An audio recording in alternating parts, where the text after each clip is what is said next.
ห่วมนับถอยหลังเข้าสู่ความมันความตื่นเต้นที่คนลาวทั้งประเทศรอคอยกับงานมหกรรมกีฬาแห่งชาติครั้งที่12นครหลวงเวียงจันทร์เกมที่จะจัดขึ้นในระหว่างวันที่15 หาวันที่25 พฤศจิกายน 2025 นี้นักกีฬาจากทั่วประเทศจะมาร่วมสิงไซญาติเอาเหรียญรางวัลจาก33ประเภทกีฬา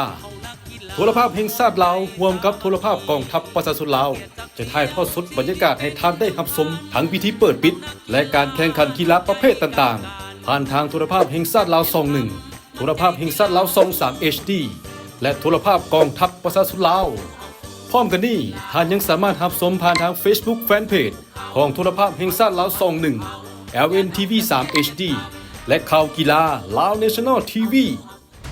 แขวงใดจะเป็นเจ้าของเหรียญคำมาร่วมชมร่วมเชียร์และส่งกำลังใจให้นักกีฬาจากทั่วประเทศ